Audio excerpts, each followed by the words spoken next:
খুশবু খুশবু। শাকিল কি তাহলে এবার খুশবুকে চিনে ফেলবে? আপনাদের কি মনে হচ্ছে? বিস্তারিত জানতে সম্পূর্ণ ভিডিওটি দেখতে থাকুন। আসসালামু আলাইকুম প্রিয় দর্শক, সবার কি অবস্থা? হাজির হয়ে গেলাম দীপ্ত টিভি নিবেদিত খুশবু নাটকের ৭৩তম পর্বে কী সব ঘটতে চলছে তার অগ্রিম খবর নিয়ে।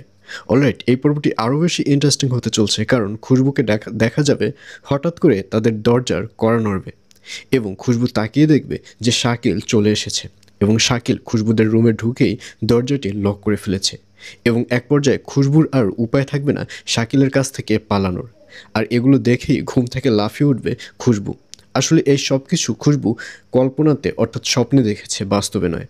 আর অন্যদিকে আলমকে দেখা যাবে সে এবার আমজাদকে বেঁধে রাখবে, অর্থাৎ আলম যখন ঘুম থাকবে তখন ঘুম থেকে উঠে দেখবে যে আমজাদ তার পাশে নেই।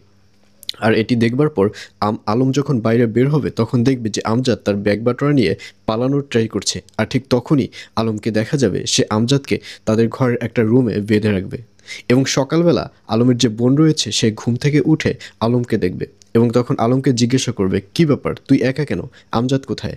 আর এই কথা শুনে আলম বলবে যে আমজাদকে তো ওই রুমে বেঁধে রেখেছি। আর এই কথা শুনে অবাক হয়ে যাবে আলমের বোন। আলমের বোন বলবে, ওকে কেন তুই বেঁধে রেখেছিস? তখন আলম সব কিছু খুলে বলবে যে সে ঘুম থেকে উঠে দেখে যে আলম ব্যাগ বাটোয়ারা নিয়ে পালানোর সিদ্ধান্ত নিয়েছে আর এর জন্যই তাকে বেঁধে রেখেছে। এইসব বলতে দেখা যাবে আলমকে। আর এছাড়াও থাকবে আরও আশ্চর্য সকল ঘটনা। সুতরাং সবাইকে খুশবু নাটকের ৭৩তম পর্ব দেখার আমন্ত্রণ রইল।